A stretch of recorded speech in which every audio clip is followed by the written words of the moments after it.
Сәлеметсіздер ме оқушылар? Бүгін біз 26 сабағымыздың жаттығуларын орындайтын боламыз. Балалар, сабақты бастамас бұрын менің каналыма тіркеліп, лайк басып, қоңыраушаны басып қойды. Ұмытпаңыздар. Бізде ең бірінші 504-ші есебіміз. Бірінші бізде 3-тен 2 көбейтілген 7-тен 6 бөлшегі. Енді ең бірінші мен осы жерде қысқартып алайын. Бұл жерде 6-мыз бен 3-міз қысқарады. Мынау 6-мыз 2-ге, 3-міз 1-ге. Сонда бізде 1-ден 2 көбейтілген 7-тен 2-міз жазып қоямыз. 2-ні 2-ге көбейтсек 4, 7-ні 1-ге көбейтсек 7 екен. Сонда 7-ден 4 шығады екен. Келесі екінші. Бізде көрсетілген 7-ден 4 көбейтілген 40-тан 21. Бұл жерде де 1-ден қысқартсақ болады. Бізде 21-ден 7-міз қысқарады 3-ге, мына жаққа 1-ге, 4-тен 40-мыз қысқарады, 40-мыз 10-ға, 4-міз 1-ге деп жазып қоямыз. Сонда бізде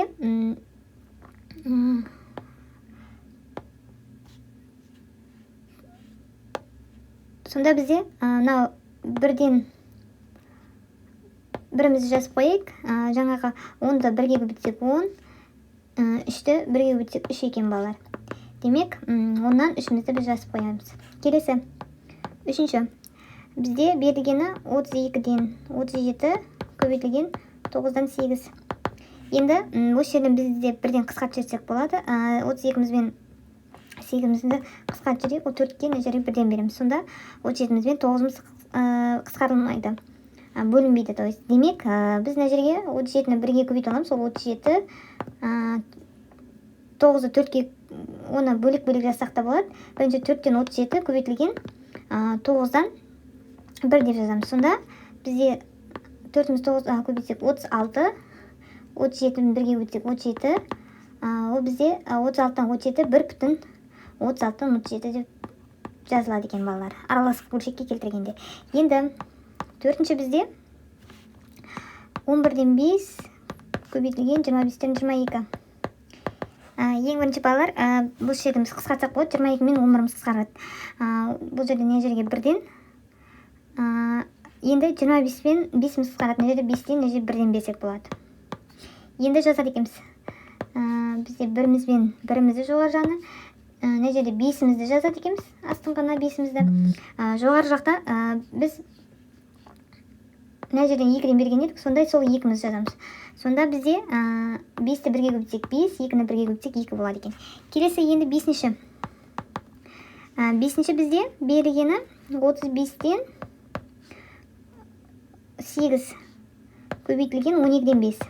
Енді балалар, бізде бұл жерде сразу бір-біріне қысқартып жіберсек болады. 35 пен 5-міз қысқарады. Ол мына жерде 7-тен 5-тің жанына 1-ден берсек болады.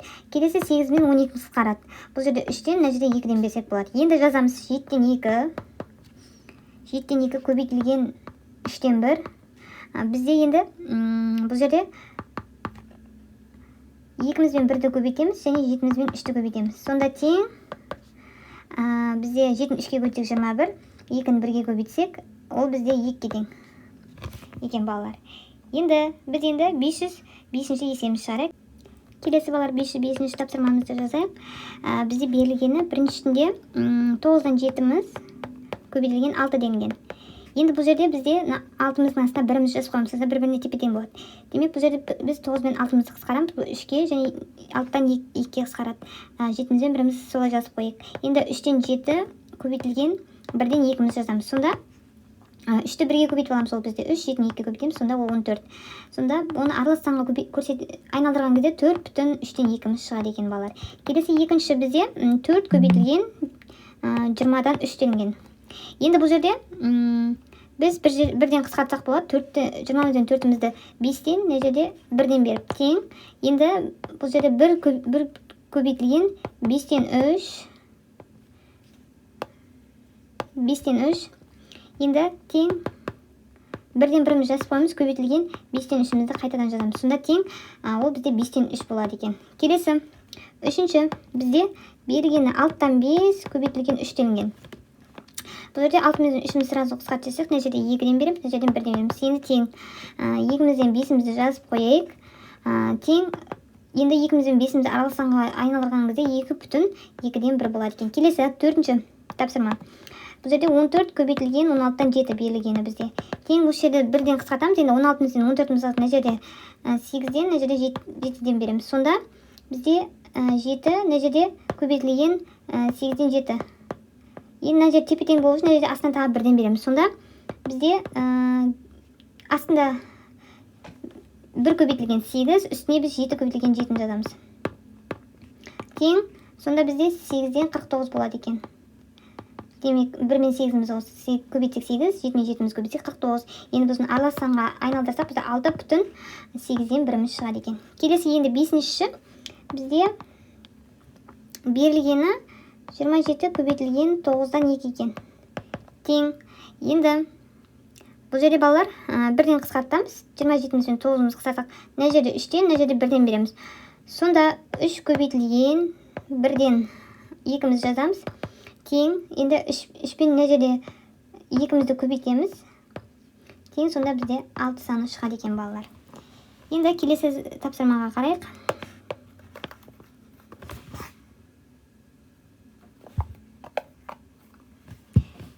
Келесі бізде 506-шы тапсырма. 506-шы тапсырма. Бірінші берілгені бізде 1,4-ден 1 көбейтілген 1,5-ден 1 екен. Енді тең, бұл жерде 1-ден 4 санымызды астынан жазамыз. Сонда 1 көбейтілген 4 қосылған 1-міз жазамыз. Сонда бізде тағы көбейту амалы және бөлшегіміз сызайық. Астына 5-ден береміз. Енді бұл жерде 5 көбейтілген 1 қосылған 1 дейміз. Енді біз келтіреміз. Сонда астына бізде 4-ден, жоғарысында бізде 5-ден екен. Енді көбейтеміз 5-ден 6-ны. Сонда енді бұл жерде бір-біріне қысқартсақ болады. 5 пен 5-міз 1-ден 1-ден береміз. 6-мыз бен 4-міз мына жерде 2-ден, мына жерде 3-ден береді екенбіз. Енді тең. Бізде енді шыққан мәніміз 2-ден 1. Көбейтілген 1-ден 3. Тең. Бізде 2-ні 1-ге көбейтсек 2, 3-ті 1-ге көбейтсек 3, сонда 2-ден 3-міз шығады екен. Келесі екінші. Бізде 2,2-ден 1 көбейтілген 2,5-ден 4 берілген екен. Енді тең. Бұл жерде енді айналдырайық, бөлшегімізді сызып алайық. Астынан біз 2-ден береміз. Бірінші амалды орындаймыз. Сонда 2 көбейтілген 2 қосылған 1 дейміз. Енді көбейту амалы. Үлкен бөлшегімізді сызамыз. Ол жерде бізде енді бұл жеріне 5-ден береміз. Сонда 5 көбейтілген 2 қосылған 4. Тең, бізде енді 2-ден намамыз оны 2-не көбейтсек 4, 4-ті 1-ге қоссақ 5. Көбейту мына жерде 5-ден беріп тұр. 5-ті 2-ге көбейтеміз, 10-ды 4-ге қоссақ 14. Енді бөлшекке келді. Енді бұл жерде қысқаратындарды бір-біріне қысқарып, мына жерде 1-ден 1-ден береміз. 14-тен 2-ні қысқарып, мына жерде 7-ден, мына жерден біз 1-ден береміз. Сонда бізде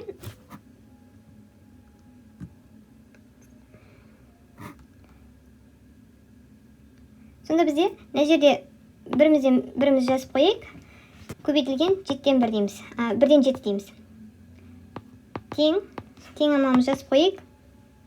Енді 1-ді 1-ге көбейтейік астына. 1-ді 7-ге көбейтеміз. Теңімізді жазып қойайық. Енді бізде 1-ді 1-ге көбейтсек 1. 7-ні 1-ге көбейтсек 7 екен.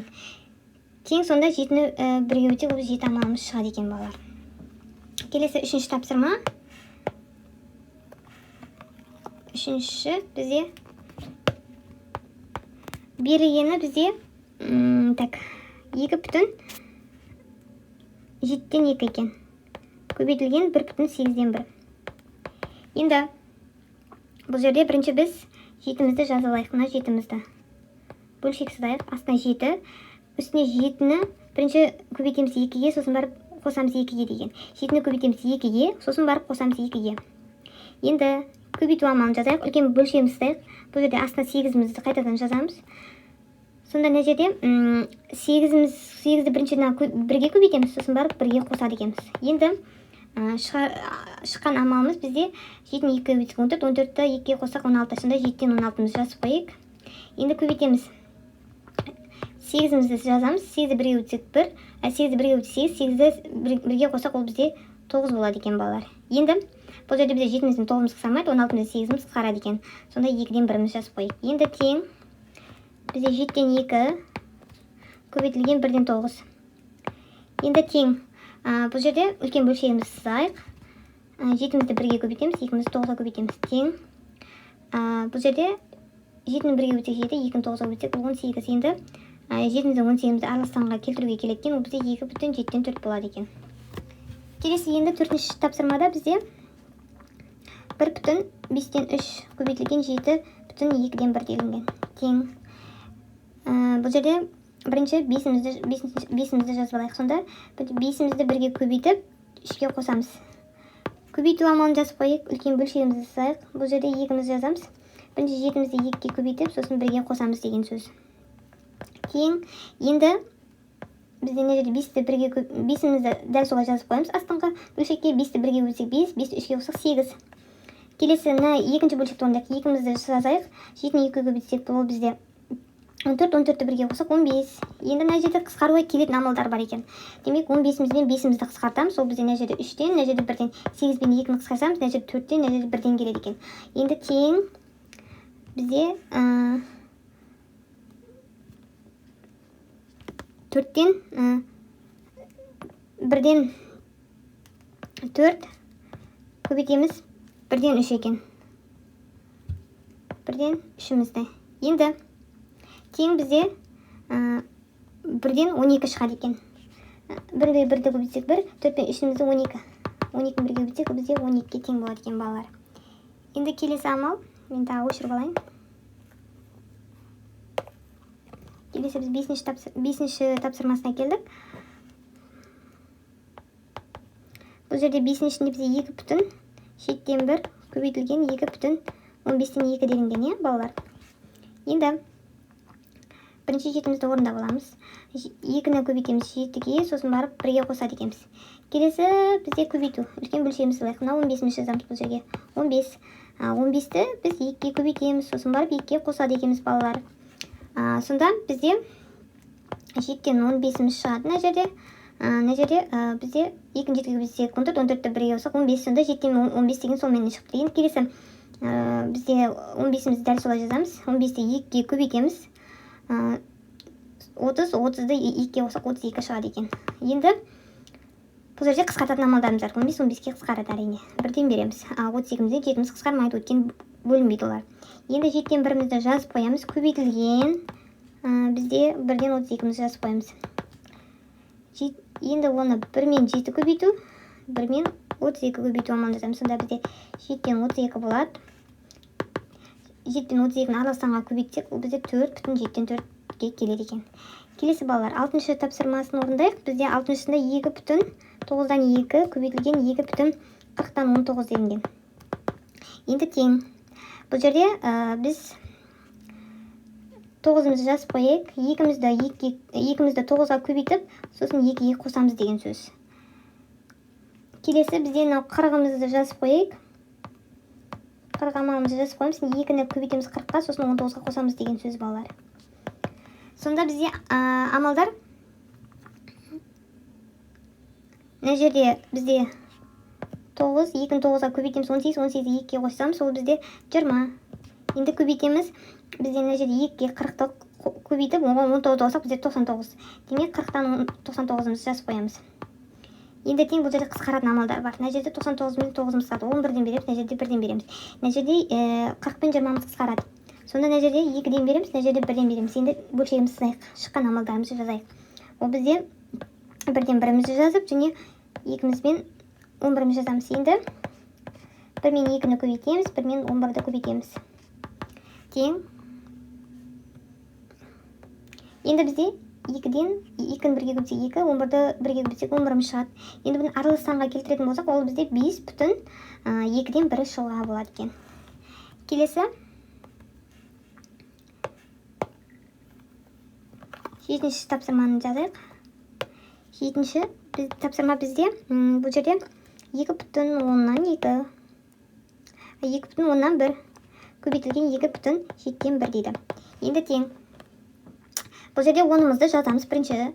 Енді мына жерде 2-ні 10-ға көбейтіп, бірге қосамыз деген сөз. Одан кейін көбейту амалын жазып қойайық. Сосын үлкен бөлшеміз деп 10-ымызды жазамыз. Бұл жерде 2-ні біз 7-ге көбейтіп, оны бірге қосамыз деген сөз. Енді тең. Бұл жерде бізде мына жерде 10-ымызды жазып қойайық.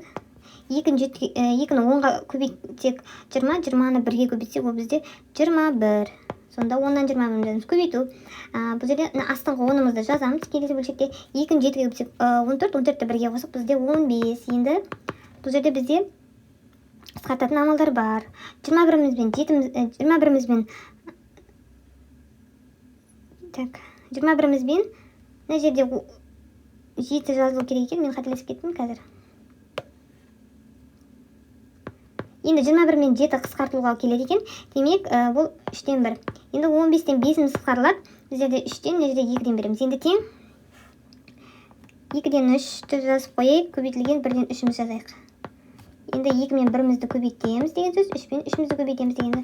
Тең, сонда бізде 2-ден 2-ні 1-ге көбейтсек 2, 3-ті 3-ге көбейтсек 9. Енді аралас-санға келтіре аламыз бұны. Демек, ол 4,2-ден 1 деп. Келесі 8-ші бізде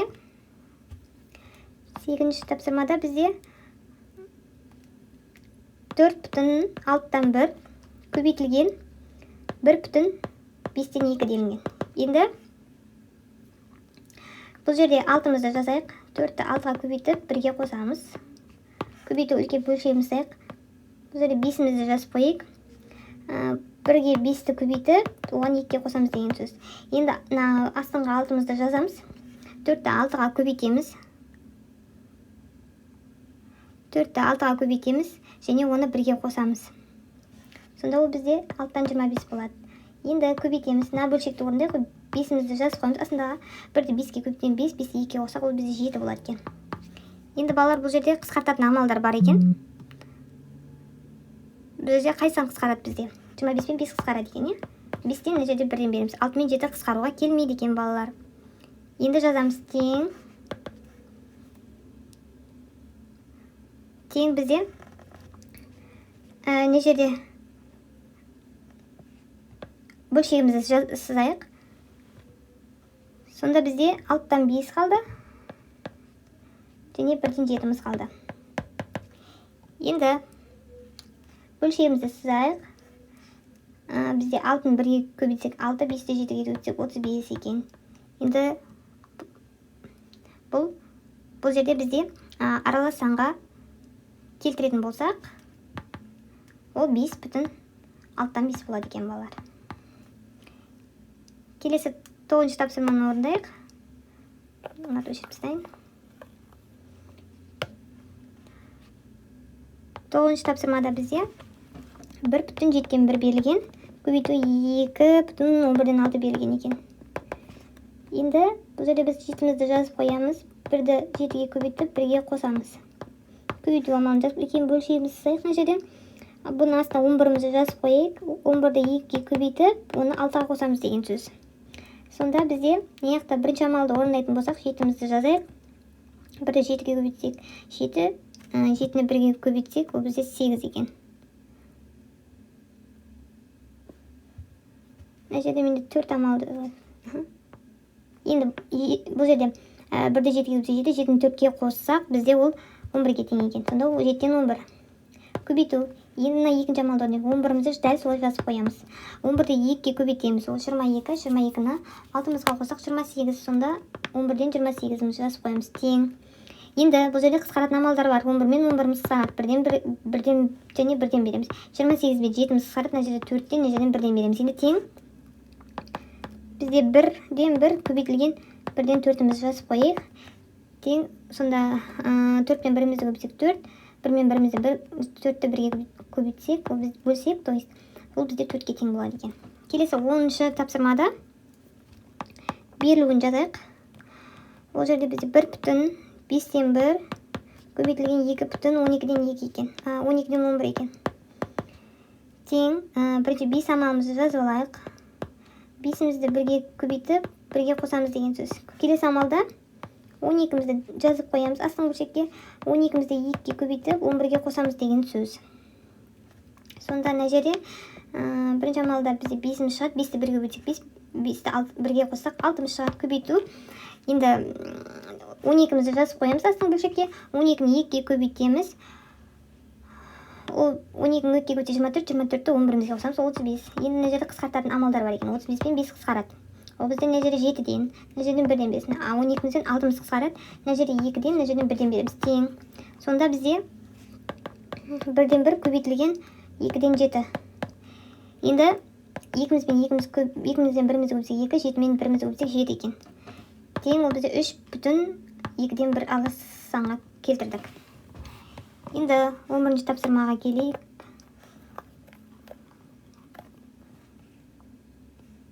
Так, 11-ші тапсырмада бізде 7,2-ден 1 көбейтілген 7,15-ден 1 келіп тұр. Тең. Сонда бірінші бұл жерде бірінші біз 2-мізді жазып қояйық, үлкен бөлшегімізді салып. 7-ні 2-ге көбейтіп 1-ге қосамыз. Көбейтеміз. Енді келесі бөлшекте 15. 15-ті 7-ге көбейтіп, оған 1-ді қосамыз деген сөз. Тең бөлшегімізді жазайық. Мына жерде 2-мізді жазамыз. 7-ті 2-ге көбейтеміз. 14, 14-ті 1-ге қоссақ, 15. Көбейту амалы. 15-мізді жазып қоямыз. 15-ті 7-ге көбейтеміз, сосын 1-ге қосамыз, балалар. Сонда бізде енді 15 пен 7-мізді көбейтеміз. 105, 105-ті 1-ге қоссақ 106. Енді бұл жерде қысқаратын заттар бар. 106-міз бен 2-міз қысқарады. Ол бізде 53-ке келеді.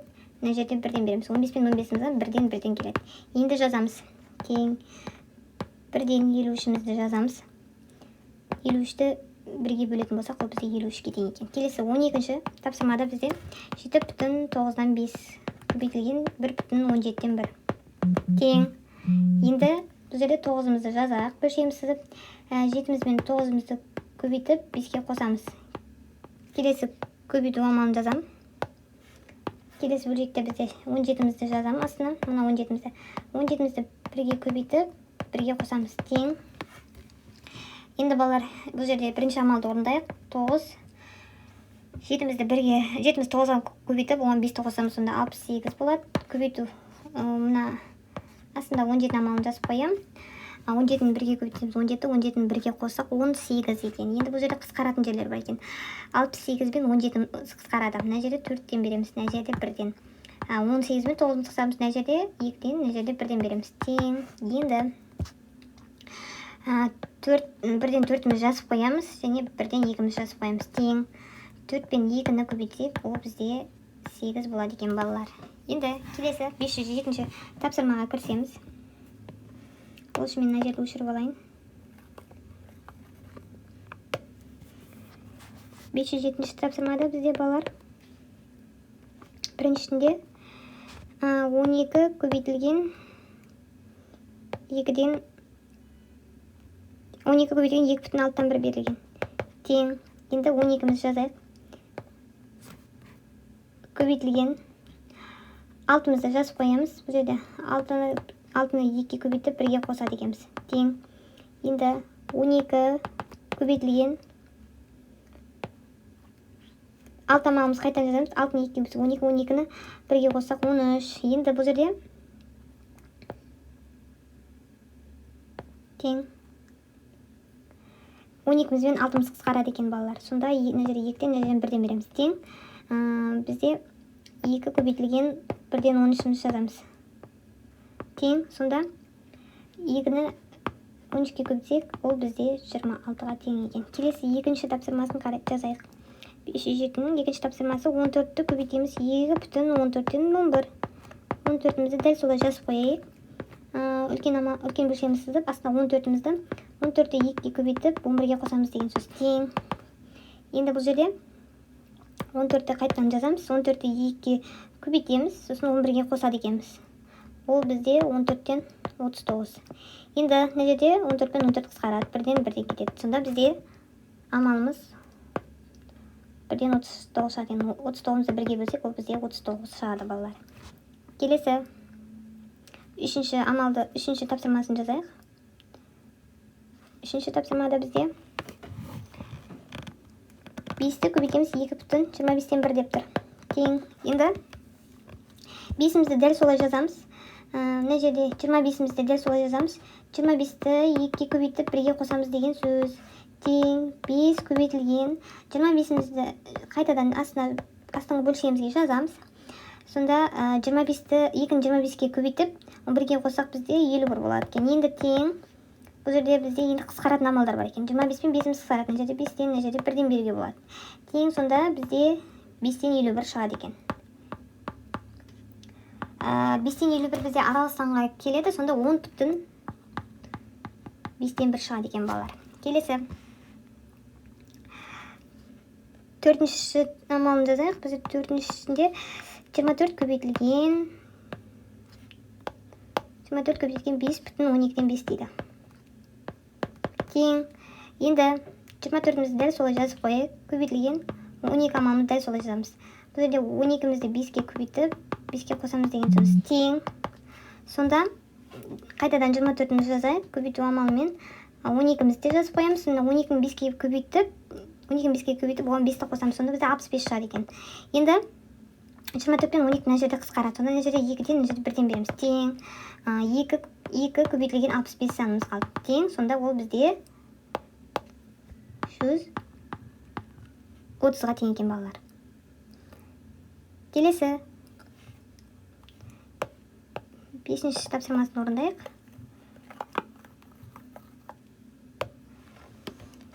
5-ші тапсырмада бізде 11 көбейтілген 1,22-ден 1 екен. Тең. Енді бұл жерде 11-мізді жазамыз. 22 астыңғы бөлшегімізді жазамыз. 22-ге 1-ді көбейтіп 1-ге қосамыз деген сөз. Енді тең 11. 22-мізді қайтадан жазамыз. 22-ні 1-ге көбейтеміз 22. 22-ні 1-ге қосақ 23. Енді бұл жерде 22-мізден 11-міз қысқарады. Мына жерде 2-ден, мына жерден 1-ден береміз. Енді тең 2-ден 23-мізді жазып қоямыз. Аралық санға келсек 11,2-ден 1 болады екен балалар. Келесі. 6-шы тапсырмасын қарайық. 15 көбейтілген 1,30-дан 1 дейді. 15-мізді жазамыз. Ол астыңғы 30-мізді жазамыз. Енді 30-ды 1-ге көбейтіп 1-ге қосамыз деген сөз бұл жерде. Тең.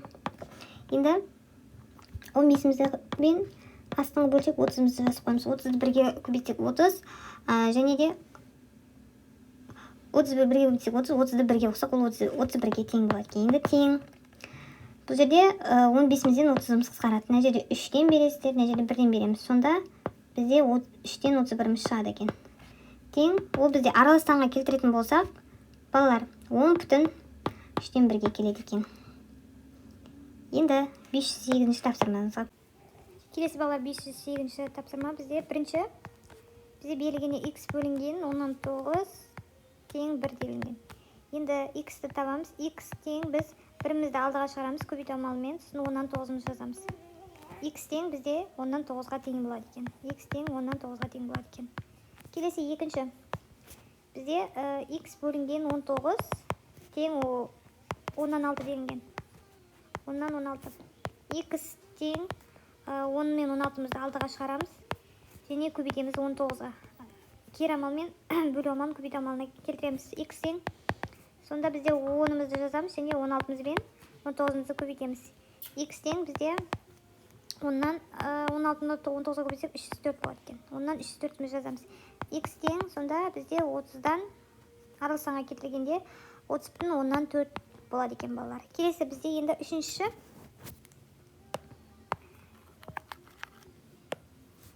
Үшінші бізде x бөлінген 3 тең 9-дан 5 жазылған. Енді x тең 9-дан 5-мізді жазамыз. 9-дан 5-мізді жазамыз, көбейтеміз, оны мына бөлінді амалы көбейту амалына айналады 3-ге. Сонда x тең мына жерде 9-дан 3-міз қысарып кетеді, мына жерде 3-тен, мына жерде 1-ден береміз. Сонда бізде бөлшек жазайық, 3-тен 5-міз шығады. X тең 3-тен 5 аралық санға келтіретін болсақ, ол 1,3-тен 2 болады екен. Келесі, мынаны өшіріп алайық. Төртінші бізде берілгені x бөлінген 4-тен 1 тең 4 делінген. Енді x тең бізде 4 көбейтілген бөлінген амалын көбейту амалына келтірейік. 4-ті көбейтеміз 4-тен 1-ге. Енді мына жерде 1-ден 4 пен 4-іміз қосыламыз. Мына жерде екінші амалына 1-ден береміз. X тең енді 1-ден 1 болады. 1-ді 1-ге бөлсек, ол бізге әрине X тең 1-ге тең. Келесі 5-ші. Бізде X бөлінген 13-тен 7-ленген. Сонда тең 1 деп тұр. Енді X тең бұл жерде біз бөлінген амалын көбейту амалына келтіреміз. 1 көбейтілген 13-тен 7 дейміз. Сонда X тең бізде 13-пен 7-міз қайтадан сол амалымыз шығады екен. Келесі 6-шы. Бізде берілген X бөлінген 18-ден 2 тең 18 дейік. Сонда X тең бізде 18 бөлінді алдыңға қатарға шығарып 18 көбейтілген 18-ден 2-мізді жазамыз. Бұл жерде 18 мен 18 қысқарып береді. Бұл жерде 1-ден, бұл жерде үстіне 1-ден береміз. Сонда X тең 1-ден 2-мізді жазамыз. X тең 2-ні 1-ді 2-ге бөлсек, ол бізде 2-ге тең екен. 7-ші бізде берілгені X бөлінген 10 тең 25-тен 1 делінген. Сонда X тең 25 пен 1 амалымызды жазамыз. Көбейтеміз мына 10-ымызға. Енді осы жерде 25 пен 10 қысқарады. Мына жерде 25-ке 1-ден 10-ға 2-ден береміз. Сонда бізде X тең 5-тен 2-міз шығады екен. Енді мына жерде өшіріп алайық. 8-ші тапсырма бізде берілгені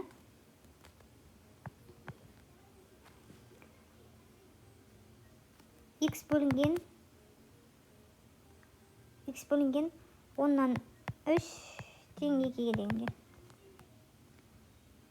Енді X тең бұл жерде 2-мізді көбейту алдына шығарамыз. Сосын барып 10-нан 3-мізді жазамыз. Бұл жерде 10 мен 2 қысқарады. 10-нан 5-тен береміз, 2-ден 1-ге береміз. Сонда X тең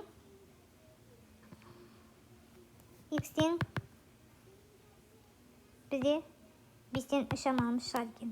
Ол бізде 5-тен 3 бөлшегі аралас санға келмейді екен. Келесі бізде 509-шы тапсырма. 509-шы тапсырмада бізде берілгені бірінші қауынның массасы 3,2-ден 1 килограмм дейді. Қарбыздың массасы қауын массасынан 4 есе артық. Қауын мен қарбыздың бірде алғандағы массасы қандай дейді. Бұл жерде бізде 3,2-ден 1 қауын, е? Келесі қарбызымыз бізде ол бізде 3,2-ден 1 делінген. Енді көбейтеміз 4-ке. Сонда астына 2-мізді жазамыз. Бірінші 3-ті 2-ге көбейтіп, сосын 1-ге қосамыз. Одан кейін көбейту амалымыз жазып, 4-ке көбейтеміз. Енді бұл жерде бізде тең мына астыңға 2-мізді жазамыз. 3-ті 2-ге көбейтсек, 6-ны 1-ге қосқа 7 болады екен. Енді мына жерде 4-мізді қайтадан жазамыз. Тең 2-мізден 4-міз қысқарады. 4-тен 2-ден береміз, 2-ге 1-ден береміз екенбіз. Енді тең 2-ні көбейтеміз 7-ге. Ол бізде сонда 14 килограммыз шығады екен, балалар. Келесі, енді қауын мен қарбызды біз енді қосатын боламыз. Сонда қауын мен қарбызымызды қоссақ, ол бізде 3,2-ден 1 қосамыз 14-ке. Сонда бізде ол 17,2-ден 1 килограммыз шығады екен, балалар. Келесі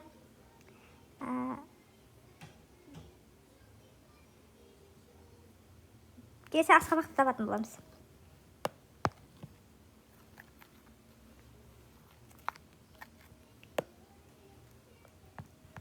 Бізде асқабақтың массасы 2,5-ден 4 килограмм дейді. Қарбыздың массасы одан 5 есе артық. Асқабақ пен қарбыздың бірге алғандағы массасы қандай дейді. Бұл жерде бізде асқабағымыз 2,5-ден 4. Ал қарбызымыз 2,5-ден 4-мізді көбейтеміз 5-ге. сонда тең 5-імізді жазайық. 2,5-ні 5-ке көбейтіп, оны 4-ке қосамыз деген сөз. Көбейтіп 5 амалымызды қайтадан жазамыз. Тең. Енді астына 5 бөлшегімізді жазайық. 5, 2-ні 5-ке көбейтсек 10, 10-ды 4-ке қосақ, ол 14 шығады екен. Көбейтіп 5 амалымызды жазамыз. Енді мына жерде қысқарады. 5 пен 5 қысқарамыз, мына жерде бірден үстіне, астына да бірден береміз. Тең. Енді сонда бізде ол 14 килограммыз шығып тұр екен. Енді асқабақпен қарбызды қосатын болсақ, бізде 2,5-тен 4-ті 14-ке қосамыз. Тең, сонда бізде 16,5-тен 4 болады екен, балалар. 16,5-тен 4 болады екен. Келесі 510 тапсырмаға көшейік. 510 тапсырмада бізде берілген есептеңдер дейді.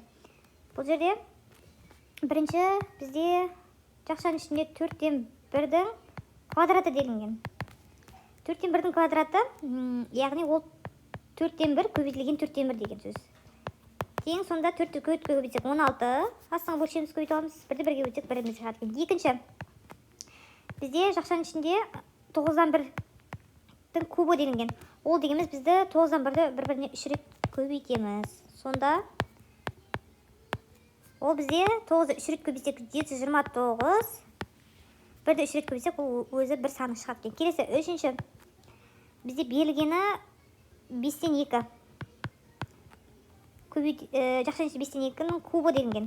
Демек, бұны бір-біріне 3 рет көбейтеміз деген сөз. 5-тен 2-ні көбейтеміз бір-біріне 3 рет. Сонда 5-ті 3 рет көбейтсек, ол бізде 125, 2-ні 3 рет көбейтсек, ол 8, сонда 125-тен 8 шығады екен. Төртінші, берілгені жақшаның ішінде 7 мен 4-тің бізде кубы екен. Тең. Сонда бізде бұл жерде 7 мен 4-мізді 3 рет бір-біріне көбейтеміз деген сөз, кубы деген. Енді тең. 7-ні 3 рет көбейтсек, бұл жерде бізде 343, 4-ті 3 рет көбейтсек, бізде 64-ке тең болады екен. Келесі, бесінші бізде жақшаның ішінде 1,2-ден 1-дің квадраты делінген. Сонда бұл жерде былай қыламыз. Енді 1-ді жақшаның ішіне алайық, астыңғы бөлшек 2-мізді жазып қоямыз. 2-ні 1-ге көбейтіп 1-ге қосамыз деген сөз. Сосын соның квадраты дейміз, жақшаның жауап. Тең. Бөлшегімізді жазақ 2. 2-ні 1-ге көбейтсек 2, 2-ні 1-ге қосақ, ол бізде 3-ге тең екен. Енді келесі 2 мен 3-мізді жазамыз. Сонда 2-ні 2-ге көбейтсек бізде 4, 3-ті 3-ге көбейтсек 9. Енді оны аралы санға келтіретін болсақ, 2,4-тен 1 болады екен, балалар. Келесі, мына жерді өшіріп алайын. 6-шы тапсырмаға келдік. Бізде 6-шы тапсырмада берілгені жақшаның ішінде 1,6-дан 1-дің квадраты делінген. Тең. Бұл жерде біз астыңғы бөлшек 6-мызды жазамыз. Ең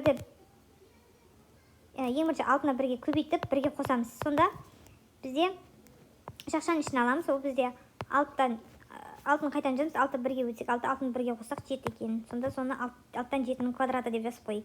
6-тан 7-нің квадраты дегеніміз ол бізде бір-біріне 2 рет көбейткені. Сонда 6-на 7-ні 2 рет жазып қойып. Сонда 6-ны 6-ға көбейтсек 36, 7-ні 7-ге көбейтсек 49. Енді оны арал санға келтіретін болсақ, ол 2,4-тен 1-ге тең болады екен, балалар. Келесі 7-ші тапсырмада бізде жақшаның ішінде 2,3-тен 1-дің кубы делінген.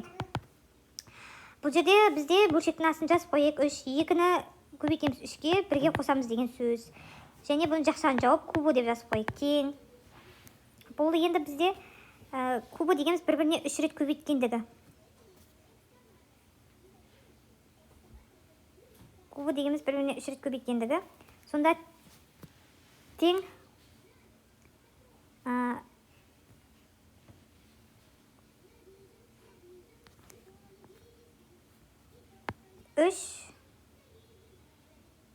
2-ні 3-ге көбейтсек 6, 6-ны 1-ге қосақ 7. Енді бұны бір-біріне кубы деген 3 рет көбейткеніміз. 3-тен 7-ні жазып қойып. Тең. Енді ол дегеніміз бізде 27 мен 3-ті 3 рет көбейтсек 27, 7-ні 3 рет көбейтсек ол бізде 343-ке тең екен. Енді бұны арал санға келтіретін болсақ, ол бізде 12,27-ден 19-ға тең болады екен. Келесі сегізінші бізде берілгені жақшаның ішінде 3,2-ден 1-дің кубы тең. Бөлшегімізді жазып қоймыз. 3-ті бірінші 2-ге көбейтіп 1-ге қосамыз деген сөз. Енді бұны жақшаның ішіне алып кубын жазып қоймыз. Тең. Бізде 2 алмалымызды жазып қоямыз. Сонда 3-те 2 көбейтсек 6, 6-ны 1-ге қоссақ 7. 2-ден 7-ні жазып енді кубы тең. Кубы дегеніміз 2,7-ні бір-біріне 3 рет көбейткендігі. Сонда бізде 2-ні өзіне 3 рет көбейтсек 8. Және 7-ні өзіне 3 рет көбейтсек, ол бізде 343-ке тең екен. Тең, оны арал санға келтірсек 42 бүтін.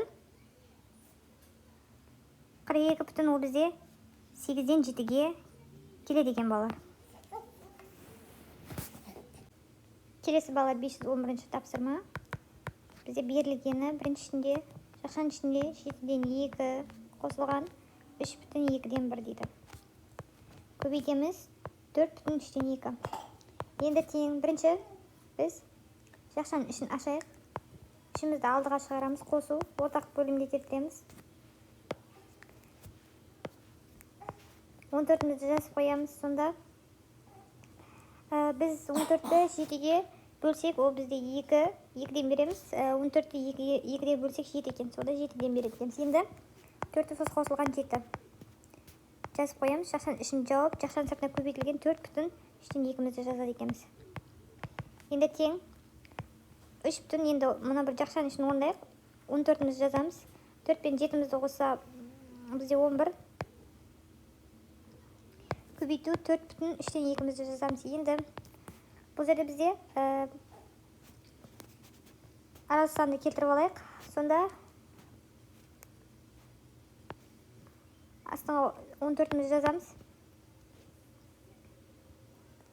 14-ті біз көбейтеміз 3-ке, сосын 11-ге қосамыз. Келесі көбейту амалына бөлшегіміз сызып, астына 3. Бұл жерде біз 3-ке 4-мізді көбейтіп 2-ге қосады екенбіз. Сонда бізде 14-мізді жазып қойайық. 14-ті 3-ке көбейтіп 11-ге қоссақ 53. Көбейту. Мына жерде 3-мізді жазамыз. 3-ті 4-ке көбейтсек 12, 12-ні 4-ке қоссақ 14-мізді жазып қоямыз. Сонда бізде мына жерде 14 пен 14-міз қысқарады, мына жерде 1-ден 14-ке 1-ден береміз. 53 пен 3 қысқармайды екен. Енді 53 пен 3-тен 53-мізді жазып қоямыз. Оны аралас бөлшекке келтірсек 17,3-тен 2-ге келеді екен балалар. Келесі екінші бізде берілгенін жазайық. Берілгені жақшаның ішіне 4,5-тен 1, азайтылған 2,4-тен 3 екен. Және жақшаның сыртына 2,19-дан 2. Енді жақшаның ішін ашайық. Біз бірінші мына жерде 4 пен 2-мізді азайтамыз. Сол жерде мына жерге жақшаның ішіне 2-мізді жазайық. Бөлшегімізді сызамыз. Біз жерде 5 пен 4-ті көбейтсек 20. Енді 20-ны 5-ке көбейтсек 4-ден береміз. 20-ны 4-ке көбейтсек 5-ден береді екенбіз балалар. Сонда біз үстіне 4-ті 1-ге көбейтсек 4, 5-ті 3-ке көбейтсек 15, азайтылған 15 деп жазамыз. Жақшаны жауып, жақшаның сыртына көбейту амалымызды жазып, 2,19-дан 2-мізді жазып қоямыз. Тең. Енді жақшаның ішіне 1-мізді жазамыз. Бөлшек сызып, астына 20. Сонда біз не жерде 24-тен 15-мізді азайтатын боламыз. Сосын барып жақшаны жауып көбейту 2,19-дан 2-мізді жазайық. Тең. Енді 24-тен 15-ті аламыз. Сонда 1 бүтін 20-дан 9-мізді аламыз. 24-тен 15-ті алсақ 9. Енді көбейтілген 2 бүтін 19-дан 2-мізді қайттан жазамыз. Сонда тең. Бөлшек сызып астына 20 деп жазамыз. 20-ны 1-ге көбейтіп 9-ға қосамыз. Көбейту 19-мізді жазамыз. Бұл жерде 2-ні 19-ға көбейтіп 2-ге қосамыз деген сөз. Тең. Енді бөлшегімізді 20. 20-ны 1-ге көбейтсек 20, 20-ны 9-ға қоссақ 29 болады екен. Көбейту бөлшегімізді 19-мізді астына 19-мізді жазамыз. Сонда 2-ні 19-ға көбейтіп 2-ге қосатын боламыз. Сонда ол бізде 40-қа тең болады екен. Енді бұл жерде қысқартамыз. 40 пен 20-ны қысқартсақ мына жерде 2-ден береміз, 40-тан 20-ға 1-ден береміз. 29 пен 19-ымыз қысқармайды. Тең. 20 енді бөлшекті сызып, үлкен сан қайсы бізде мына 19-ымыз қалды, сол 19-ымызды астына жазып, 29-ды 2-ге көбейтетін боламыз. Сонда тең 19-дан 29-ды 2-ге көбейтсек 58. Енді бұны аралас санға келтіретін болсақ, 3,19-дан 1-іміз шығады екен балалар. Енді үшінші тапсырманы орындайық. Мына жерді мен өшіріп алайын. Үшінші бізде берілгені жақшаның ішіне 5,7-6 қосылған 3,21-ден 5 екен. Жақшаны жабамыз. Жақшаның сыртына көбейту амалы 2,10-нан 1. Енді тең. Бұл жерде 5 пен 4-мізді көбейтіп аламыз. Яғни жақшамызды ашып, 3-ті мына 2-мізді жазамыз. Бөлшектің астына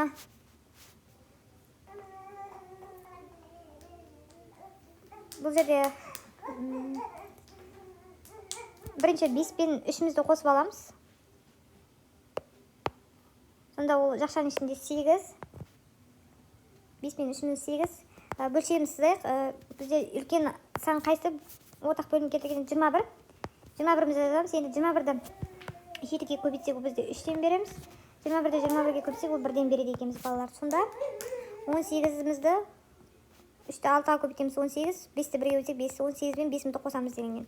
Жақшаның сыртына жауып, жақшаның сыртына көбейту амалын жазып, 2,10-нан 1-мізді жазып қояды екенбіз. Сонда бізде 8, 21, 18, 5-ге қоссақ 23, соны жазамыз. Көбейту мына 2,10-нан 1-мізді қайтадан жазады екенбіз балалар. Сонда астына 21-мізді жазамыз. Енді 21-ді 8-ге көбейтіп 23-ге қосамыз. Көбейту амалы келесі 10-мізді жазып қойайық. Бұл жерде 10-ды 2-ге көбейтіп 1-ге қосамыз. Енді тең 21-ді 8-ге көбейтіп 23-ге қосатын болсақ, ол бізде 21-ден 191 болады екен. Келесі көбейту 10-мізді жазамыз. Астыңғы бөлшек 10-ды 2-ге қосақ 20, 20-ны 1-ге қосақ 21 болады екен. 21 мен 21 1-ден 1-ге қысқарады. Тең 10-нан 191-мізді жазып қоямыз. Сонда тең 10-ны аралас санға келтірсек 19,10-нан 1 шығады екен балалар. Келесі 4-ші тапсырманы орындайық. Берілгені бізде жақшаның ішіне 7,12-ден 5 азайтылған 3,6-дан 1 екен. Жақшаны жауып, жақшаның сыртына 2,17-ден 2 дейді. Ең бірінші біз жақшаның ішін орындайық. 7 мен 3-мізді алып алайық. 4. Бөлшектің астына үлкен сан 12. 12-мізді жазамыз. 12-ні 12-ге бөлеміз. Ол бізде 1-ден береміз. 12-ні 6-ға бөлсек 2-ден береміз. Енді 5 жерде 1-ім 5. 2-ні 1-ге көбейтсек 2. 5-тен 2-мізді азайтамыз. Енді көбейту амалын жазамыз. Жақшаның сыртында 2,17-ден 2-мізді жазамыз. Тең. Енді бұл жерде бізде 4-мізді жазамыз. 5-тен 3-мізді жазсақ, 5-тен 2-мізді жазсақ, ол 3-міз шығады. Енді көбейту 2,17-ден 2-мізді жазамыз. Бұл жерде 12 мен 3 қысқарады. Сонда тең 4,4-тен 1-мізді жазайық. Көбейту 2,17-ден 2-мізді жазамын. Тең. Енді келтіреміз.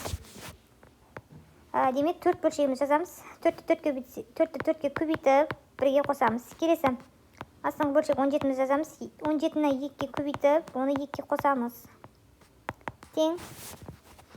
Сонда бізде 4-мізді жазайық. 4-ті 4-ге көбейтсек 16, 16-ны 1-ге қоссақ, ол 17 көбейтілген. 17-мізді жазамыз.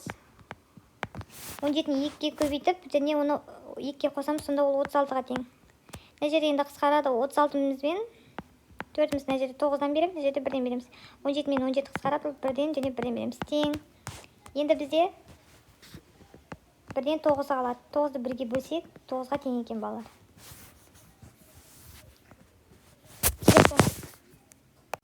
Келесі балалар 512-ші тапсырма бізде ені 25-тен 9 см, ұзындығы одан 5 есе артық тіктör пішін ауданы тамамдар дейді. Біз берген Б деп алайық, ол бізде 25-тен 9, енін 25-тен 9 дейміз. Енді ұзындығы бізде 25-тен 9-мызды көбейтеміз 5-ге.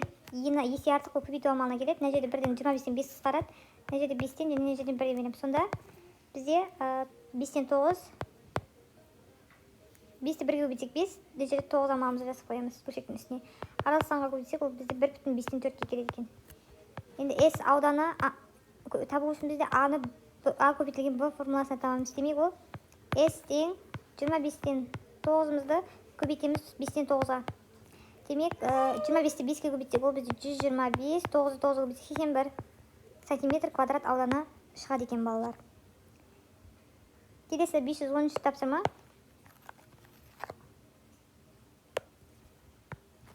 Бізде бірінші берілгені 2,3-тен 2 көбейтілген 32-ден 9 көбейтілген 5,3-тен 1 тең. Ең бірінші біз үшімізді жазып, оны кетіріп аламыз. 2-ні 3-ке көбейтіп, 2-ке қосамыз деген сөз. Көбейту 32-мізбен 9-мызды дәл солай жазамыз. Ол амал келіп тұр. Көбейту келесі үшімізді жазып, 5-ті 3-ке көбейтіп, 1-ге қосамыз. Тең. Енді бірінші амалда бізде үшімізді жазақ, 2-ні 3-ке көбейтсек, 6, 6-ны 2-ке қоса 8, 8-ден 3-тен 8 деп жазамыз. Көбейту келесі 32-мізбен 9-мызды жазып қойайық. Келесі бізде астыңғы бөлшек 3-ті жазайық. 5-ті 3-ке көбейтсек 15, 15-ті 1-ге қосақ, ол бізде 16. Енді бұл жерде қысқаратын амалдар бар. Бұл жерде бізде 32-мізбен 8-міз қысқарады, мына жерде 4-тен, мына жерде 1-ден береміз. Келесі 9-бен 3 қысқарады, мына жерде 3-тен, мына жерде 1-ден береміз. 16-мізбен 3-міз қысқарады, мына жерде 1-ден, мына жерде 1-ден береміз. Сонда тең бізде шыққан амал 1-ден 4 көбейту, мына жерде 1 қалады, көбейту 1-ден 1 қалады. Сонда 4-ті 1-ге көбейтсек 4 шығады, мына жерде 1 шығады. Сонда 4-ті 1-ге бөлетін болсақ, ол бізде 4-ке тең екен. Келесі. Енді екінші тапсырмада бізде берілгені 4,5-тен 2 көбейту 77-ден 15 және көбейту амалы 20-дан 7 тең. Бірінші келтіріп алайық. Астыңғы бөлшек 5, демек 4-мізді 5-ке көбейтіп, оны қосамыз 2-ге деген сөз. Қалған амалдар бізде келіп тұр. Соны өзін жазып қойайық. Сонда 77-ден 15-мізді және көбейту 20-мізбен 7-мізді жазамыз. Сонда бұл жерде бізде қысқаратын амалдар бар екен. Бұл жерде 15-пен 20, мына жерде 3-тен, мына жерде 4-тен 77-пен 7 қысқаратын, мына жерде 11-ден, мына жерде 1-ден береміз. Сонда тең бізде 5-тен 22 қалады екен. Көбейтеміз 11-мен 3-мізді, көбейту 4-тен 1-міз қалды. Енді бұл жерде тағы қысқаратын амал, біз 22-мен 11-міз қысқарады, бұл жерде мына жерде 1-ден, мына жерде 1-ден береміз. Сонда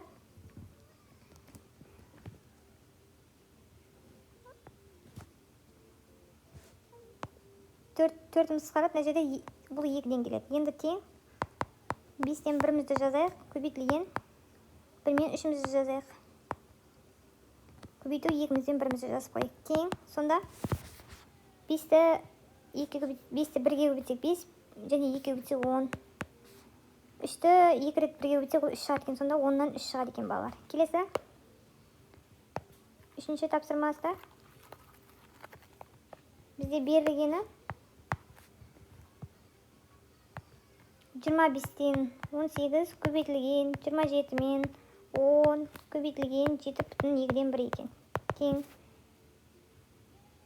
Бұл жерде 1-ден қысқартып жетсек болады. 18-ден 27-міз қысқарады, 3-тен 2-ден, 25-мен 10-мыз қысқарады, 5-тен 2-ден келеді екен. Сонда жазамыз 5-тен 2 көбейтілген 3-тен 2 көбейтілген 2, мына жерде 7-ні 2 көбейтіп 1-ге қосамыз деген сөз. Тең. Енді бізде 5-тен 2, 3-тен 2-міз және 2-ден 15-міз қалған. Бұл жерде қысқарады.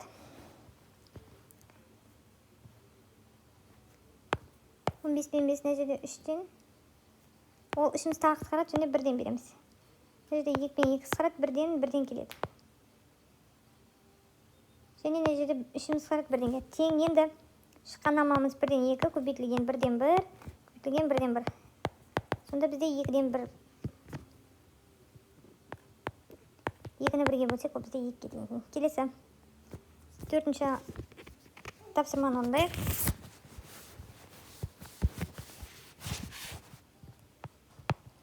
Бізде берілгені 5,5-тен 2 көбейту 81-ден 40 және 16-дан 15 екен. Енді бұл жерде бірден қысқартып жіберсек болады екен. 40 пен 16-мызды қысқартсақ, мына жерде 2-ден, мына жерде 5-тен келеді.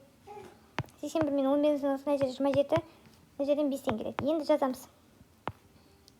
Бірінші бөлшегімізді келтіріп аламыз. 5-ті 5-ге көбейтіп, 2-ге қосамыз. Көбейту мына жерде шыққан амалдарымыз бізде 27-ден 5 және 2-ден 5 тең 5, 25, 5-ті 5-ге көбейтсек, көбейту астыңғы 27 амалымызды жазамыз. Сонда мына жерге 5-міз көбейту 5-тен 2-міз жазамыз. Енді бұл жерде қысқарады. 25-тен 7, 5-тен 1, мына жерде 1-ден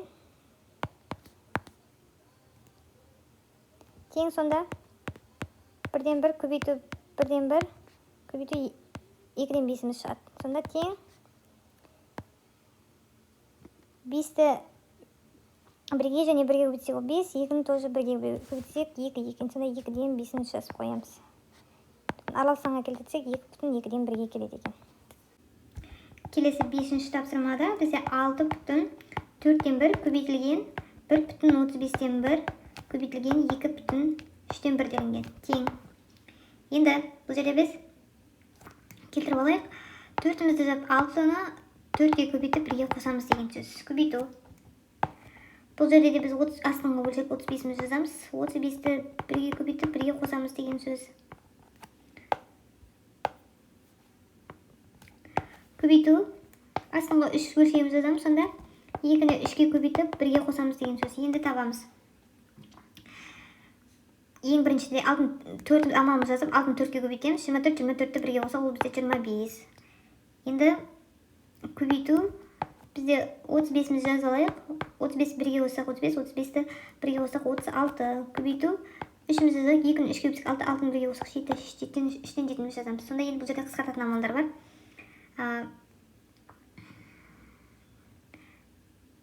Бұл жерде 25 пен 35-міз қысқартады. Мына жерде 7-тен 5-тен және 36-мыз 9-дан 3-ге қысқартады. Мына жерде 3-ті 1-ден береміз. Мына 7-міз 1-ге қысқарады. Сонда тең бізде қалған амалдар 1-ден 5, көбейтеміз 1-ден 3, көбейтеміз 1-ден 1. Сонда 5 пен 3-ті көбейтсек, ол бізде 15. Келесі 6-шы бізде берілгені 12,7-тен 6 көбейту 25-тен 2 көбейтілген 18-ден 7 екен. Енді бірдің осы жерден де қысқартып жүруге болады, балалар. Бірінші біз 7-мізді бөлшектен асырдық, 12-мізді 7-ге көбейтіп 6-ға қосамыз. Тең. Көбейту амалы бізде 25-тен 2-мізді 18 бен 7-мізді жазатын болсақ, бұл жерде бізде қысқаратын амалдар 2-міз бен 18-міз қысқарады. Мына жерде 9-дан, мына жерде 1-ден. Сонда тең бізде 12-ні 7-ге көбейтіп, оны 6-ға қоссақ бізде 90-ға тең. Көбейтеміз 25-тен 1-мізді жазамыз. Қалған амал. Және көбейтеміз 9-дан 7-ге. Сонда бізде 90 мен 25 қысқарады. Мына жерде 5-тен, мына жерде 2-ден береміз. Және 7-міз бен 7-міз қысқарады. Мына жерде 1-ден береміз. Тең. Енді бізде қалған амалдар 1-ден 2, көбейтеміз 5-тен 1, көбейтеміз 1-ден 1. Сонда тең бізде 5-тен 2-міз қалады екен. Келесі. Бірінші өшіріп алайын. 7-ші есепке келдік. 7-ші есепте бізде берілгені 16-дан 15, көбейтеміз 1,27-тен 13, көбейтеміз 2,25-тен 4. Сонда бізде 16-дан 15-мізді жазып алайық. Біріншіден солай. келтіреміз. Мына жерде 27, 1-ді 27-ге көбейтіп 13-ге қосамыз. Көбейту. Бұл жерде де келтіріп аламыз. Сондай 25-іміз жазайық. 25-ті 2-ге көбейтіп 4-ге қосамыз. Тең 16-тан 15-імізді қайтадан жазамыз. Көбейту бізде 27-імізді жазамыз. 27-ні 1-ге 27-ні 13-ге қоссақ бізде 40. Енді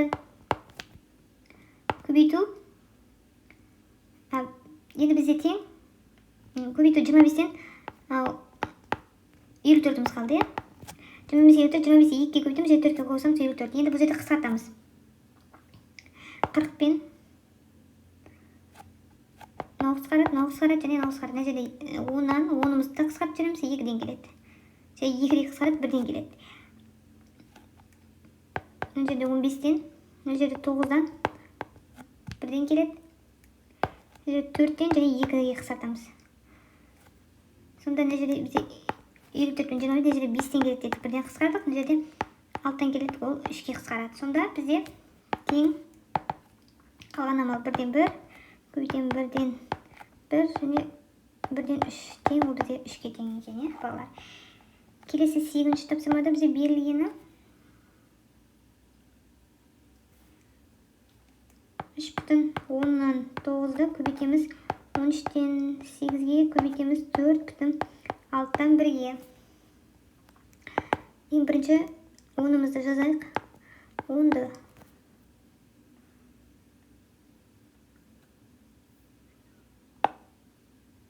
10-ымызды жазайық. Бұл жерде 10-ды 3-ті 10-ға көбейтіп 9-ға қосады екенбіз. Сосын келесі 13 пен 8-імізді дәл солай жазамыз. Мына жерде 6-ымызды жазамыз. 4-ті 6-ға көбейтіп және 1-ге қосамыз. Сонда бізде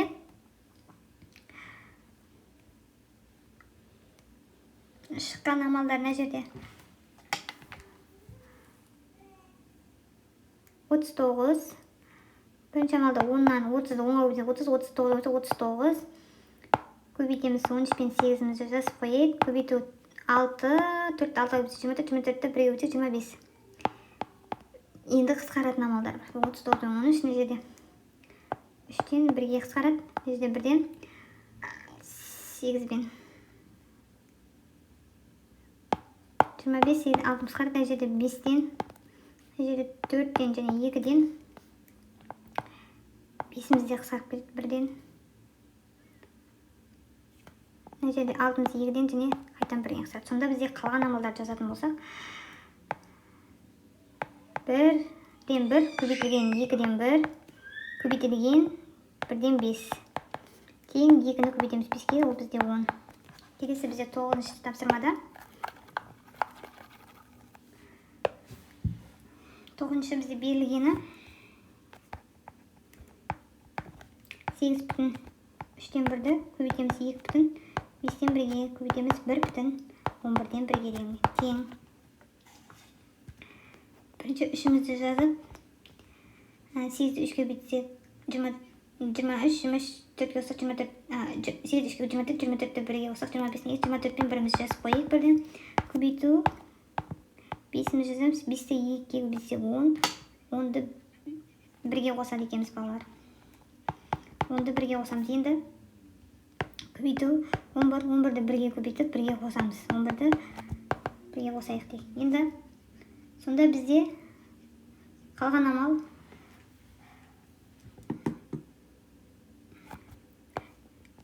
бөлшек сызайық. Бірінші бізде 3-тен 24-ті 1-ге қоссақ 25 шықты. Мына жерде 5-тен 11-іміз шығады. Мына жерден 11-ден 12-іміз шығады. 11-ді 1-ге қоссақ 12. Сонда бұл жерде қысқаратын амалдар бізде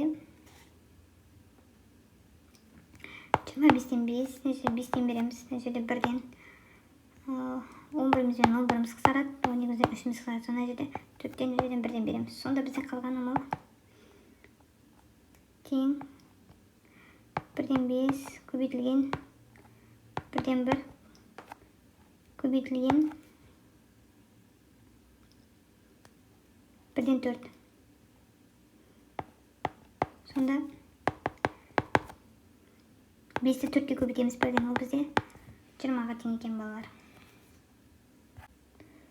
Келесі балалар 514-ші тапсырма. Бізде бірінші тапсырмада а санымен бірден артық екені белгілі. А квадрат пен а сандарының салыстырыңдар деді. Бізде а үлкен бірден деп тұр, иә. Мысалы, деді. А тең бізде 3-ке теңдік. Енді а квадратымыз табу үшін біз тең 3 квадрат дегеніміз ол бізде 3-ті 3-ке көбейтілгені. Сонда ол бізде 9-ға тең екен. Енді а куб дегеніміз ол бізде 3-тің кубы дейік. Ол бізде 3-ті 3 рет көбейтілгені, иә. Сонда ол бізде 27-ге тең. Енді бұл жерде бізде 9 әлде 27 үлкен дейді. А квадраттан а куб дейтін болсақ, сонда бізде әрине бұл жерде 27 санымыз үлкен. А квадрат үлкен болады екен балалар. А куб үлкен болады бұл жерде балалар. Келесі екіншіде, бұл бізде екінші тапсырма. Енді екінші тапсырмада бізде нелінген? Б санының бірден кем екені белгілі. Б квадрат пен Б кубтың сандарын салыстырыңдар дейді. Бұл жерде біз Б үлкен бір дейді. Мысалы біз Б тең 3-тен 1 деліге. Сонда біз Б квадрат табу үшін 3-тен 1-дің квадраты деп жазайық.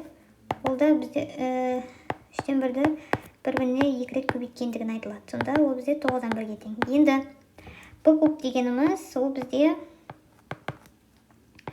3-тен 1-міздің кубы, ол бізде 3-тен 1-дің 3 рет көбейтіндісі. Сонда бізде 3-ті 3 рет көбейтсек 27, 1-ді 3 рет көбейтсек 1-ге тең екен. Сонда бізде бұл жерде 9-дан 1, 27-тен 3 болатын болса, жерде 3-тен берейік. Сонда бізде қай сан үлкен демейік? Бұл жерде біз 9-дан 1 және 27-тен 3 саны үлкен болады. Сонда Б квадраттан Б куб дегенімізде бізде Б квадратымыз үлкенірек болады екен балалар. Келесі бізде 515-ші тапсырма.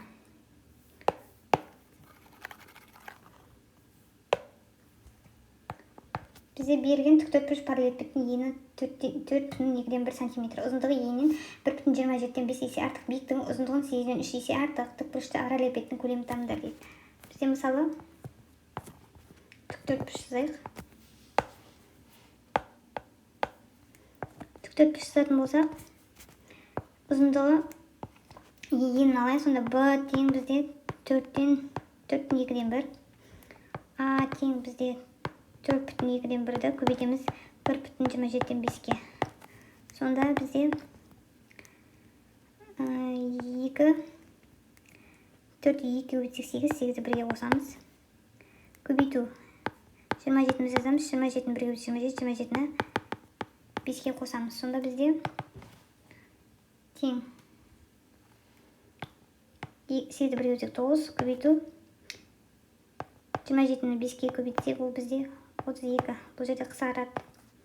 Бұл жерде 16-тан, бұл жерде 2-ден, 27-мен 9-мыз қысқарады, бұл жерде 3-тен, бұл жерде 1-ден келеді екен. Сонда бізде тең қалған амал 3-тен 16.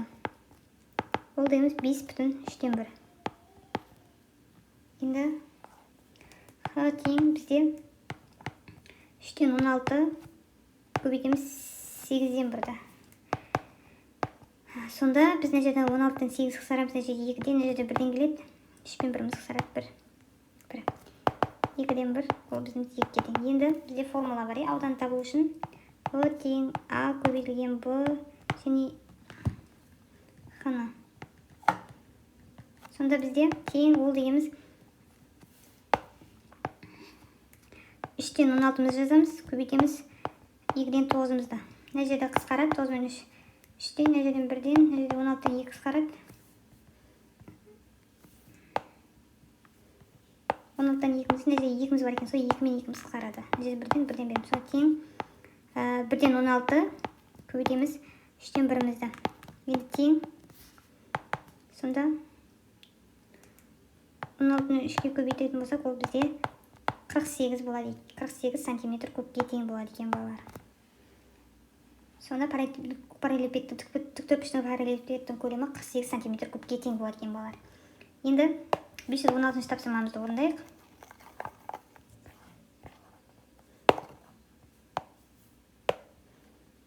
Бізде 516 тапсырмада 1,24-тен 1, 1,40-тан 29 көбейтілген 1,161-ден 127 бөлінген 4,5-тен 3 көбейтілген 966-тан 25 өлең мәні 3 санының кубына тең деген ақиқат па дейді. Бұл үшін біз тексереді екенбіз. Бірінші 1,24-тен 1-мізді жазамыз, көбейтеміз. 1,40-тан 29-мізді жазамыз. Одан кейін 1,161-ден 127-мізді жазамыз. Және бөлінген 4,5-тен 3-мізді бөлінген 966-тан 25-мізді жазамыз. Тең. Бұл жерде 24 қосылған 1. Мына жерде келтіріп жатырық біз 24-тен 1. Және көбейту 40-мызды жазамыз. 40-ты 1-ге өтеміз 40, 40-ты 29-ға қосады екенбіз. Келесі бізде 161, 161-ді 1-ге өтеміз 161, 161-ді 127-ге қосамыз. Келесі бөлу 5-мізді жазамыз. 4-ті 5-ге көбейтіп 3-ге қосамыз дейді. Келесі бөлуде бізде 966-тан 25-мізді жазып қоямыз. Енді бізде тең 40-тан 24-мізді жазамыз. Бірінде ең бірінші амалда бізде 24 1-ге қосақ 25 шығады. Сонда 24-тен 25 көбейту. Екінші амалда бізде 40. 40-ты 29-ға қосақ, ол бізде 69 болады екен. Келесі көбейту амалы бізде 161-ді 27-ге қосақ 288. Келесі бізде бөлу амалы бізде 5-тен 23-мізді жазамыз. Және бөлу 966-дан 25-міз. Мына жерде 5-тен 23 дегеніміз, ол 4-ті 5-ге көбейтіп 20-ны 3-ге қосамыз, сол 23 деген сөз. Енді тең. Бұл жерде қысқаратын амалдар бар балалар. Бірінші бізде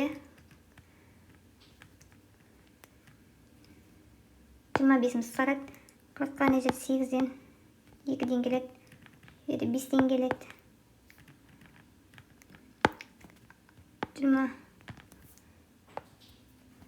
69-міз 23 және 1-ден қысқарады. 288-міз 9-ға 161-міз 7-ге қысқарады. Енді тең бізде 1-ден 5 қалды, 2-ден 1 амал қалды, және 7-ден 9 амал қалды. Бөлінген 5-тен 23-мізді бөлінген 966-тан 23-мізді жазамыз. Сонда тең 14 45 бөлінген 5-тен 23 бөлінген 966-дан 25.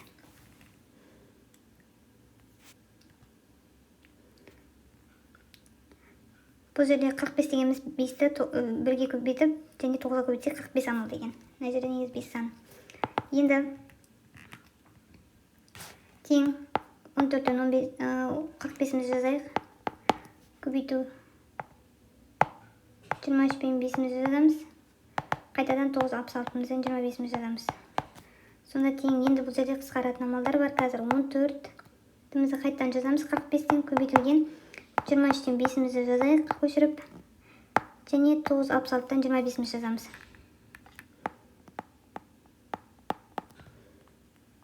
45-тен 5, 4-тен 23 келеді. Сонда жерде 9-дан 1-ден келеді. Мына жерде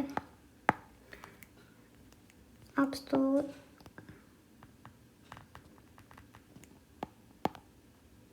3-ден келеді.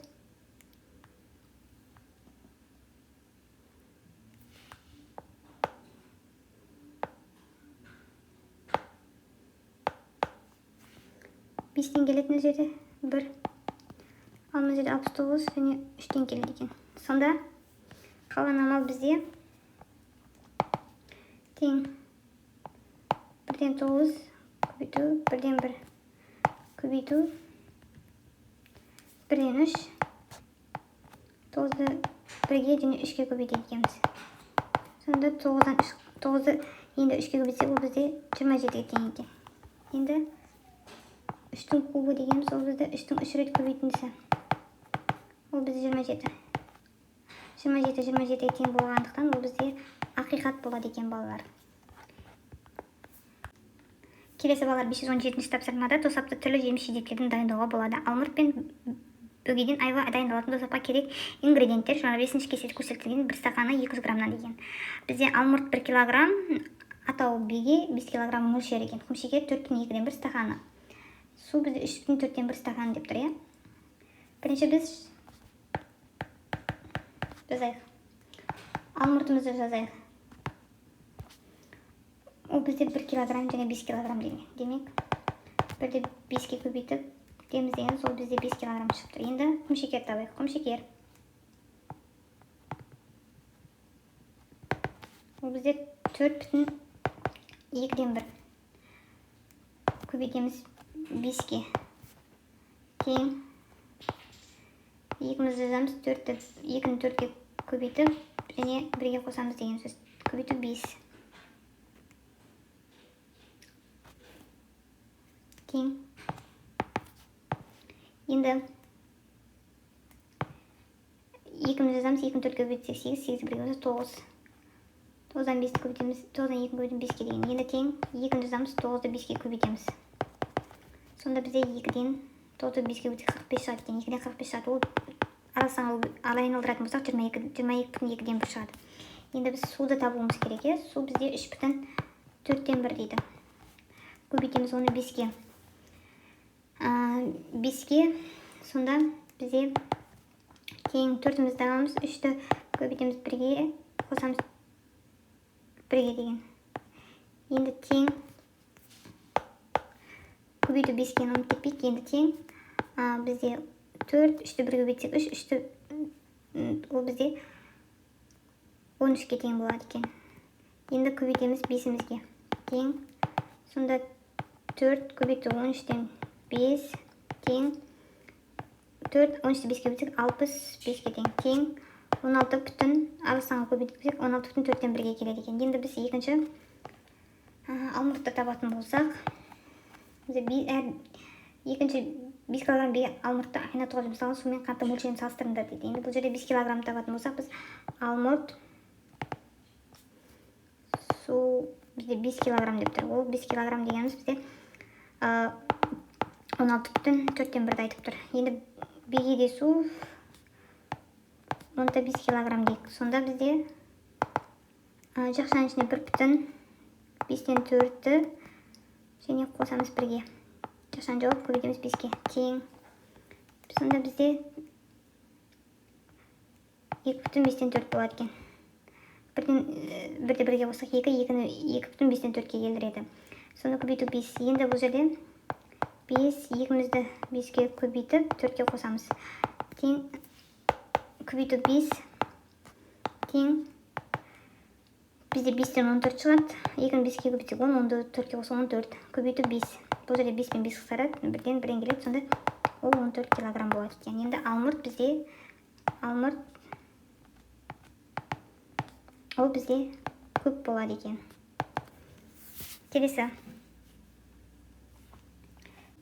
Келесі балар 518-ші есеп бізде берілгені аралық сандардың бұрыс бөлшектерінде жазыңдар дейді. Ең бірінші бізде берілген 8,3-тен 2. Бұны бөлшегіміздің астын бөлімдігін солай жазып қойайық. Бізде бірінші 8-ді 3-ке көбейтіп 2-ке қосамыз деген сөз.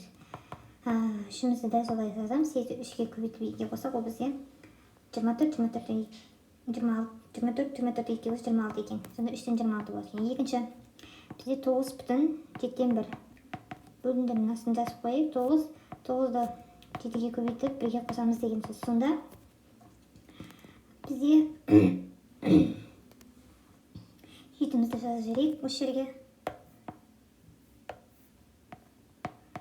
9-ды 7-ге көбейтеміз. Ол бізде 63, 60-ды 1-ге қосақ 64-ке тең екен. Сонда 7-тен 64. Келесі үшінші бізде берілгені 10,13-тен 2.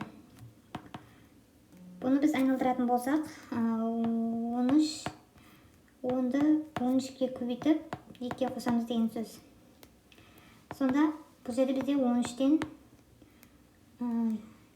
10-ды 3-ге қосақ, бұл бізде 130-ды 2-ге қосақ 132-ге тең екен. Келесі 4-ші бізде бергені 101,6-тан 1 екен. Тең. Бірінші 6-мызды дәл солай жазайық. 101-мізді көбейтеміз 6-ға. Сосын барып қосамыз 1-ге.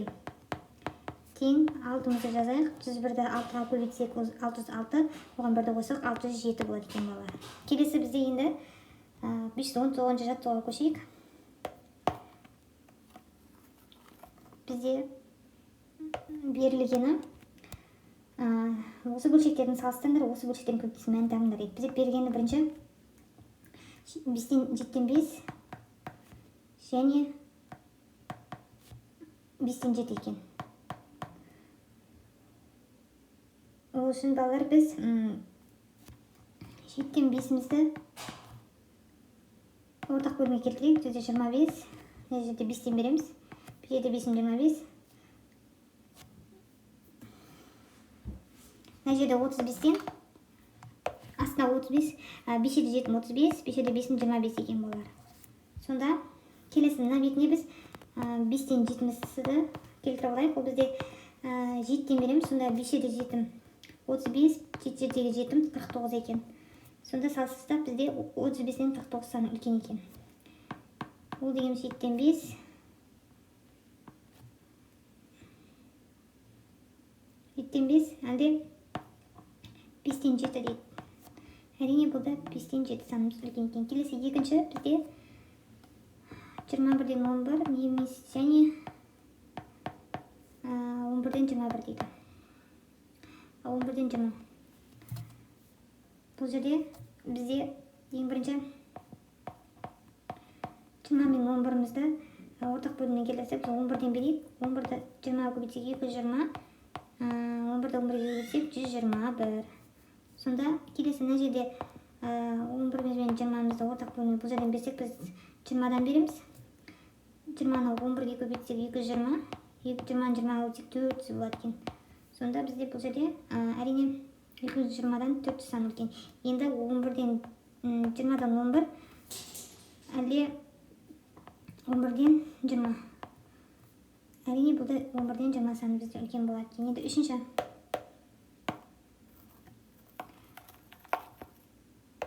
Үшінші бізде 400-ден 123 немесе 123-ден 400-ден. Бізде 400-ден 123-мізді жазып қояйық. Бұл жерде келесі 123 мен 400-ді ол 3,123-ден 31 дейік. Сонда бізде 3,123-ден 31 саны үлкен. Енді бұл жерде 400-ден 123, әлде 123-ден 400. Әрине бұл жерде бізде 123-ден 400 саны үлкен болып есептеледі екен балалар. Балалар, осымен біздің сабағымыз тамам. Менің каналым пайдалы болса, каналыма тіркеліп, лайк басып, қоңыраушаны басып қойды ұмытпаңыздар. Келесі сабақта біз кездескенше.